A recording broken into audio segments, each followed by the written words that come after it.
Halo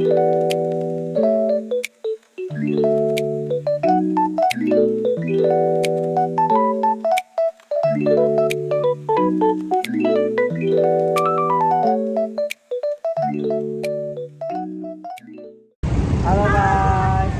Oke, jadi hari ini kita mau observasi mata kuliah kajian kurikulum ke SMK Negeri 25 Jakarta. Oke, ayo guys. Halo teman-teman semuanya. Saat ini saya sedang berada di SMK 25 Jakarta.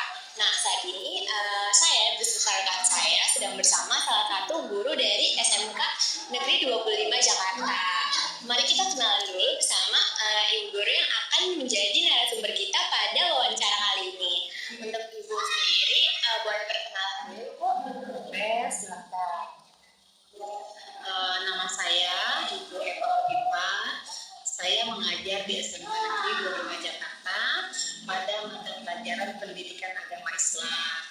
Saya mengambil beberapa kelas, sekitar 10 kelas untuk mata pelajaran pendidikan agama Islam dan 5 kelas untuk mata pelajaran pendidikan Pancasila.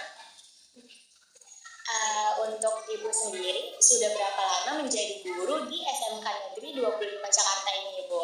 Alhamdulillah, saya menjadi guru di SMK Negeri 25 Jakarta ini dimulai dari tahun ajaran 2018-2019 sampai sekarang 2025 dan 2026.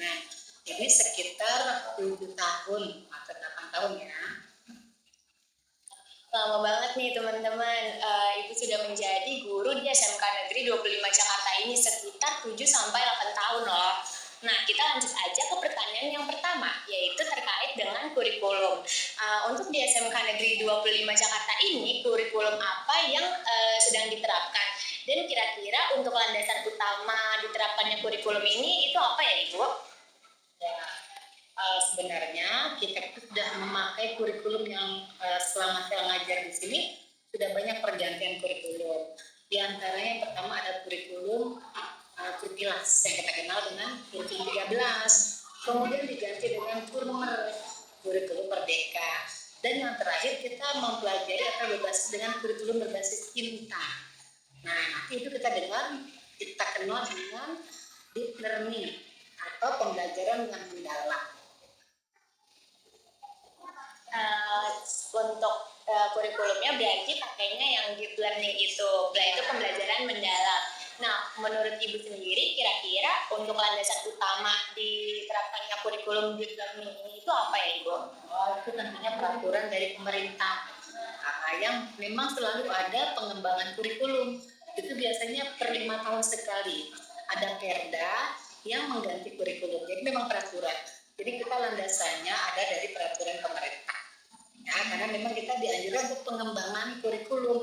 Karena kan memang zamannya juga berbeda. Dari zaman yang 8 tahun yang lalu saya mengajar dengan zaman sekarang itu semua sudah berbeda. Ya. Jadi memang harus ada pengembangan kurikulum yang berlandaskan dari peraturan pemerintah. Jadi kurang lebih seperti itu teman-teman, kurikulum yang diterapkan di SMK 25 ini itu landasan utamanya udah pasti karena aturan pemerintah dan juga kurikulumnya itu harus berkembang, jadi nggak menggunakan kurikulum itu aja. Oke, selanjutnya pertanyaannya akan ditanyakan oleh rekan saya. Oke Ibu, jadi pada pertanyaan yang selanjutnya pasti mengenai tentang kurikulum di sekolah SMK Negeri 25 Jakarta ini. Akan tetapi kita beralih ke bagian jurusan akuntansi aja Ibu. Oke, pertanyaan yang pertama itu bagaimana struktur kurikulum jurusan akuntansi di SMK Negeri 25 Jakarta ini Bu? Strukturnya sebenarnya memang sudah diatur oleh manajemen ya. Jadi itu memang deep learning juga. Jadi kita tuh dalam satu kesatuan di sekolah itu semua harus dengan RPP yang sama. Jadi semua RPP-nya seragam. Jadi memang terstruktur dengan deep learning itu. Mau mata pelajaran kejuruan akuntansi atau mata pelajaran kejuruan perkantoran atau bisnis digital dan DKV itu kita satu RPP. Satu seragam ya, jadi sama semuanya. Oke teman-teman, jadi di semua jurusan di SMK Negeri 25 ini menerapkan kurikulum atau rencana pembelajaran yang sama di setiap jurusannya. Oke, untuk pertanyaan yang selanjutnya, apa fokus utama pembelajaran di jurusan akuntansi pada kelas 12-nya, Bu? Fokus utamanya sebenarnya itu adalah pembelajaran di outing kelas atau apa ya kita kenal dengan PKL ya. Jadi anak-anak kelas 12 itu di semester genap atau semester awal pada ganjil pada 3 bulan akhir itu mereka sudah keluar dari kelas outing ya. Kemudian nanti di semester genapnya juga 3 bulan dia sudah keluar. Jadi cuma ada sekitar berapa bulan aja mereka di sekolah karena sudah diterapkan mereka untuk dengan dunia usaha dan dunia kerja. Jadi mulai praktek langsung seperti itu dan ada yang beberapa yang magang. Oke teman-teman, jadi untuk fokus pembelajaran jurusan akuntansi pada kelas 12 itu totalnya ada 6 bulan untuk kegiatan praktik kerja lapangan untuk memantapkan skill siswa di dunia kerja atau dunia industri. Oke, untuk pertanyaan selanjutnya akan dilanjutkan oleh rekan saya ya Ibu. Oke Ibu, kita lanjut ke pertanyaan selanjutnya ya Ibu. Oke, untuk pertanyaan selanjutnya kita masuk ke pembahasan tentang penggunaan silabus atau perangkat pembelajaran. Jadi untuk pertanyaannya, bagaimana penggunaan silabus atau perangkat pembelajaran dalam proses pembelajaran di sekolah ini? Ya, silabus itu kan artinya KP atau capaian pendidikan. Ya, silabus itu bagaimana cara kita mengetahui siswa-siswi itu mencapai tujuan daripada pembelajaran kita. CP-nya apa? Capaian pembelajarannya apa? Gitu. Contoh, misalkan dalam mata pembelajaran yang Ibu ampu, ya. CP-nya adalah siswa mampu menganalisis Quran Surat Al-Maidah ayat 48. Nah, silabusnya atau capaian pembelajarannya adalah siswa bisa menganalisis, kemudian bisa menjabarkan, kemudian bisa mempraktekkan atau membuat video konten terkait tentang materi yang diajarkan pada semua mata pelajaran. Nah, itu yang dikenal dengan silabus atau capaian pembelajaran atau indikator tujuan daripada pembelajaran itu sendiri. Oke, baik Ibu. Terima kasih banyak Ibu atas jawaban yang sangat memuaskan. Oke, baik. Untuk pertanyaan selanjutnya akan dilanjutkan oleh rekan saya, Ibu. Oke, tadi kan sudah teman saya tanya terkait tentang silabus, Bu. Nah, selanjutnya itu masuk ke tentang penurunan mata pelajaran di sekolah yang tempat Ibu untuk lakukan praktik ajar mengajar. Nah, di sekolah Ibu itu apakah memiliki pedoman khusus dalam pengembangan mata pelajaran Ibu di setiap mata pelajaran? Iya, itu sudah pasti ya. Semua sekolah pasti punya pedomannya atau acuannya seperti itu ya. Jadi acuan kita ada yang kedua ya dari pembelajaran deep learning itu yang sudah diajarkan oleh para narasumber yang didatangkan ke sekolah. Jadi apa ini CP-nya, apa ini tujuan pembelajarannya, apa ini KKTP-nya, kriteria ketuntasannya seperti apa, gitu. Jadi sudah ada acuan-acuannya, tentunya dari Kemdikbud ya, yang sudah diberikan kepada kami. Jadi memang setiap pembelajaran itu harus melalui acuan itu. Tidak boleh ambil aja gitu. Tidak ada salinan permen pemerintahnya. Peraturan pemerintah dalam dunia pendidikan. Jadi misalkan acuan saya adalah dalam 5 elemen, misalkan elemen kalau di pendidikan agama itu ada elemen hadis, elemen sejarah, kemudian elemen akhlak ya, kemudian juga ada elemen fikihnya syariah. Itu acuannya gitu. Nah, kemudian kalau dari acuan dari pendidikan Pancasila gitu, apa namanya? Acuannya apa? Misalnya siswa mampu mengetahui dinamika perkembangan Pancasila. Kemudian di siswa mampu mengetahui bagaimana tata cara budayanya atau bukan budaya undang-undang perundang-undangan ada di Indonesia. Itu kita melalui acuan-acuan yang sudah diberikan oleh pemerintah dan terdiri dari beberapa elemen. Dari elemen itulah kita gunakan jadi tujuan capaian pembelajaran dan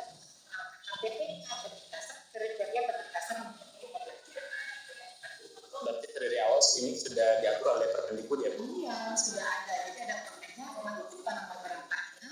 Jadi itu sebelum ada perubahan kurikulum, itu yang pertama kali diturunkan adalah CP-nya atau peraturan pemerintahnya, kemudian ada IKTP-nya, kemudian ada indikator-indikator ketercapaiannya apa gitu.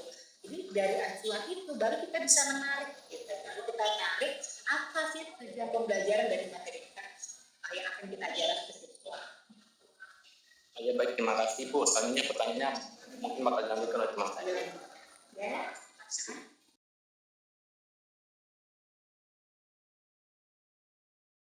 Oke, Bu, selanjutnya aku mau bertanya soal SKL, KIKL, dan juga SKD. Bagaimana sih keterkaitan SKL, KIKD, dan SKD dalam pembelajaran? Nah, itu saling terkait. SKL itu standar kelulusan, ya. Jadi KIKD itu adalah kompetensi inti. Nah, kalau KD itu kompetensi dasar. Nah, jadi dari kompetensi inti itu kita kembangkan menjadi kompetensi dasar. Nah, itulah yang akan dijadikan standar kelulusan tadi, gitu. Tetapi KI dan KD itu pada kurikulum learning ini sudah tidak dicanangkan lagi. Nah, sekarang kita melihatnya bukan KI dan KD lagi, bukan kompetensi inti atau kompetensi dasar, tapi kita melihatnya adalah CP dan ATP. CP itu capaian pembelajaran. Nah, kalau ATP itu alur tujuan pembelajaran. Nah, ATP itu sama dengan KD atau kompetensi dasar gitu.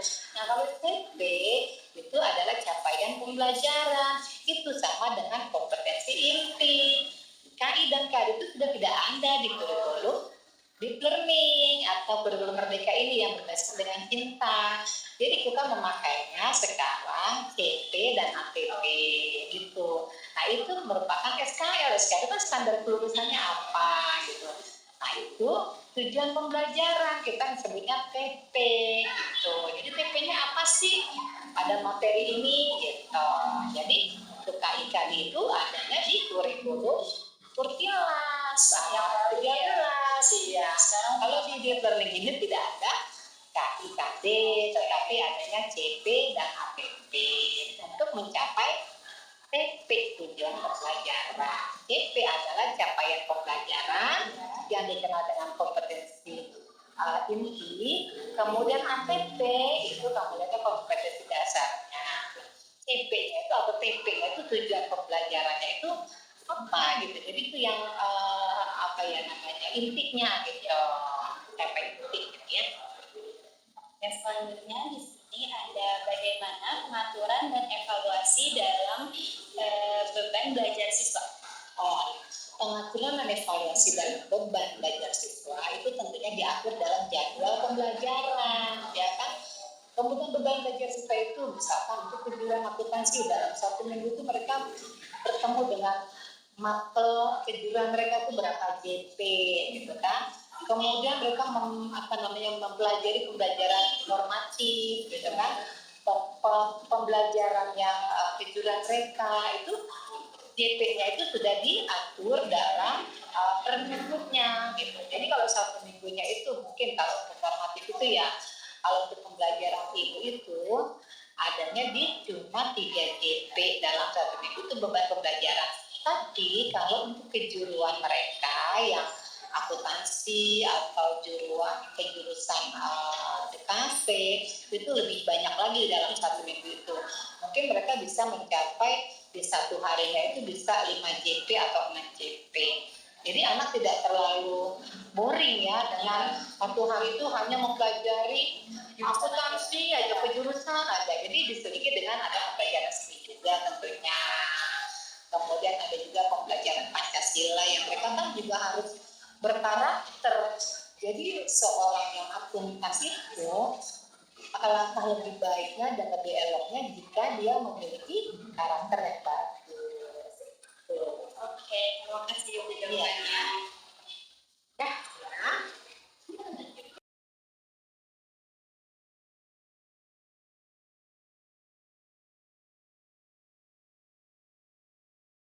Nah, Ibu Eva, maaf, pertanyaan selanjutnya adalah kita kan tahu bahwa kurikulum sekarang tuh baru ya, Bu, kurikulum kita itu baru. Nah, menurut Ibu sendiri apa sih kelebihan atau kekuatan dari kurikulum ini? Oh banyak ya. Kalau dulu di kurikulum Merdeka itu siswa lebih pembelajaran itu lebih terfokus sama guru. Jadi apa namanya guru yang monopol ngajarnya. Ya. Jadi guru memberikan sebagai sumber sentral. Gitu. Kalau sekarang student sentral. Jadi guru hanya sebagai fasilitator. Jadi tidak hanya bersumber pada guru, siswa bisa mencari sumber informasi sendiri. Misalkan guru hanya mengarahkan TP kita apa pada materi ini. TP-nya adalah siswa mampu membuat konten terkait materi yang kemudian konten itu diposting ke media sosial mereka. Nah di situ kita mengarahkan siswa pada materi itu kita adalah satu ini, misalkan dua ini ya nak ya gitu. Nah, jadi mereka mencari informasi sendiri dan guru mendampingi. Kemudian mereka bertanya jika ada yang bu ini maksudnya apa ya? Guru tetap ada di situ. Jadi bukan materi kemudian tidak bu tetap mendampingi. Dan kemudian mengarahkan. Jadi benar-benar terfokus pembelajaran pada siswa. Jadi student center. Kemudian juga dibawa apa namanya joy. Namanya kalau di plan itu ada 3 ya. Ada joy learning, gitu kan. Ada apa main learning ya kan. Terus apa ini satya. Ada 3 nih. Jadi pembelajaran yang menyenangkan. Gitu. Nanti silakan dicari ya. Hampir lupa lah istilahnya gitu ya. Tapi adalah yang menyenangkan, kemudian mendalam, kemudian dapat gitu. Dan skillnya. Jadi nggak ada tuh bilang sekarang galak-galak kan. Jadi mereka tuh harus gini. Nah, jadi semua kayak mas ya. Ada guru matematika ya. Mereka memberikan pembelajaran dengan coba kamu lihat video TikTok ibu. Kamu perhatikan di video TikTok ibu. Nanti kamu paham kalau nggak paham ulang lagi. Ya kan? Kemudian kalau kamu sudah paham, kamu buat konten seperti itu. Kamu memaparkan lagi. Jadi siswa mencarinya lewat media yang dibuat oleh guru. Nah, kalau pembelajaran motivasi atau masalah, kenapa kamu coba buat materi satu materi dakwah, kamu lepas, pokoknya sampaikan satu ayat kepada guru itu, tapi kamu mampu mengimplementasikan di dunia kamu. Jadi itu setelah dia buat materi, poslah di mereka, nanti bapak minta mana lainnya, gitu. Itu mereka senang tuh belajar kayak gitu kan, terus dapat skillnya ke mereka, jadi lebih ngerasa dulu gua dulu saya waktu pembelajaran ini gitu kan, di dalam tuh dapat gitu, namanya di dalam itu kan artinya lebih berat, dan juga diceritakan dengan joy ini apa beautiful, mindful, meaningful. Nah, ya full, mindful dan meaningful ya. Tapi artinya nggak akan kalian itu adalah pembelajaran itu adalah yang menyenangkan dan anak itu dapat skillnya sampai kapan pun. Misalkan kita pembelajaran misalkan infak, bukan cuma teori, apa itu infak, gitu kan? Apa itu zakat enggak? Dan mengapa perintah dalil zakat enggak, tetapi adalah mengimplementasikan, mengajak misalkan contoh kamu coba memberikan adik kamu coklat gitu kan, kemudian bagaimana cara memberikannya kembali gitu. Kemudian dia itu menyenangkan dan diperlukan bermakna info gitu ya. Nah, itu kan berarti banyak banget ya Bu kelebihan dari kurikulum Simpa ini. Nah, kalau kekurangan sendiri itu menurut Ibu ada atau enggak? Dan kalau ada itu apa Ibu? Setiap kurikulum pasti ada kelebihan dan ada kekurangan. Makanya di situ adalah perbaikan kurikulum ya. Nah untuk saat ini sih bagus ya, itu bagus, tetapi kekurangannya adalah gurunya terlena. Oh iya betul. Jadi coba kamu cari ini. Nah akhirnya gurunya karena anak yang mencari informasi tadi itu, guru kadang-kadang terlena dengan tugas-tugas administrasinya. Karena kan guru juga punya beban administrasi kan yang harus dikerjakan. Gitu. Jadi kalau dulu ketika pembelajaran dengan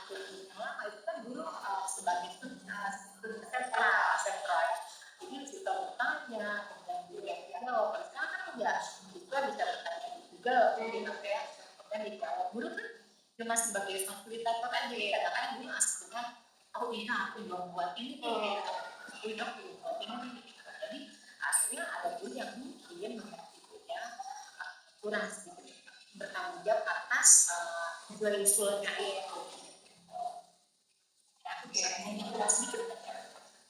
Berarti ternyata tetap ada kekurangannya ya Bu, itu gurunya malah jadi terlena, malah merupakan kadang tugasnya sebagai fasilitator itu sendiri. Nah, pertanyaan selanjutnya mungkin akan ditanyakan oleh rekan saya. Kemudian Ibu, untuk pertanyaan selanjutnya, peluang apa sih yang dapat dimanfaatkan untuk pengembangan kurikulum cinta ini untuk kedepannya? Peluangnya tentunya karena kita dengan melakukan pembelajaran itu dengan joyful tadi dan meaningful itu bermanfaat, jadi peluangnya ya anak itu kan otomatis bisa menerima itu dengan enjoy ya, dengan tidak tertekan. Dan kira-kira kalau orang itu diberikan sesuatu dengan merasa senang, kan akan lebih baik lagi ke depannya. Jadi kalau misalkan dia mau menjadi seorang akuntansi, jika tidak menjadi seorang akuntansi yang tertekan gitu, jadi dia happy mengerjakan tugas dia gitu. Jadi dia mau menjadi apa nanti ke depannya? Dia merasa oh ini memang it's mine gitu, ini hobi aku, ini jalan aku gitu.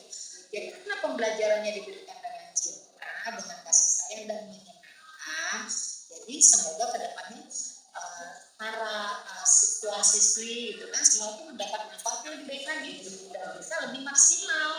Seorang akuntan yang terdidik dengan tipe generasi dulu dengan yang sekarang ini pasti nanti hasilnya akan berbeda, luarnya pasti berbeda, mungkin lebih berkarya dan lebih inovatif lagi gitu. Karena kan memang dunia berkembang terus ya kan, pasti ada inovasi-inovasi berikutnya dan generasi-generasi sekarang akan bisa mengikuti zaman. Coba kamu bayangkan deh kalau kamu diajarkan cuma dengan teori apa itu aplikasi, terus kamu menghafal, terus gurunya bawa penggaris, tertekan ya. Yang ada kan seolah-olah pengen buru-buru selesai dari jam pelajaran. Tapi kalau dilakukan dengan cinta, mereka tidak mau pulang. Nah, udah habis jam 3 ya, udah selesai. Jadi enjoy juga ya Bu. Dan hasilnya itu kan, mohon maaf ya, kita bisa melihat dari psikologinya juga. Dari raut wajah anak yang happy dengan anak yang tertekan. Udah, tapi mereka sebenarnya senang sekolah gitu. Kalau kurikulumnya benar-benar diterapkan ya, para guru yang memang di awalnya saja kita sudah melakukan assessment itu dengan yang menyenangkan. Contoh nanti misalkan kalian melakukan quizzes atau dengan TTS ya, atau dengan puzzle, banyak lah workload gitu kan. Itu udah happy mereka kan. Nah, jadi tidak dengan kayak dulu. Apa itu pengertian dari akuntansi? Coba itu ya. Jadi konsepnya sekarang adalah bermain ya. Oh, kasih Ibu, kan tadi kan peluangnya dari kurikulum cinta ini kan. Terus apakah ada tantangan Bu dalam melaksanakan kurikulum cinta ini? Ada pastinya. Tantangannya ada yang pertama gurunya nih ya, harus lebih banyak belajar lagi ya kan, karena kan gurunya pasti beda zaman kalian ya. Maaf ya, ini kan zaman kolonial lah ya, lahir di zaman yang benar-benar tidak mengenal komputer. Jadi tantangannya gurunya harus mengikuti zaman, harus belajar bagaimana sih cara membuat tulis yang bagus ya kan, kayak wall atau digit. Guru-guru yang sudah semua betul mungkin agak ribetan gitu ya, tapi itu harus kita pelajari. Makanya diadakan pelatihan guru-guru supaya mereka mengikuti zaman. Jadi memang pasti ada tantangannya gitu kan, tapi pasti ikuti. Makanya pemerintah juga selalu memberikan pelatihan ya, untuk mengikuti zaman yang ada. Baik, terima kasih WFH untuk jawabannya. Jadi kesimpulannya setiap kurikulum itu pasti ada kelebihan sama kekurangannya masing-masing, termasuk kurikulum yang ada di Sekolah Menengah Kejuruan 25 Jakarta ini. Terima kasih Bu ya. Oke, sama-sama. Senang juga bisa Bu. Segitu aja observasi kita hari ini. Terima kasih sudah nonton.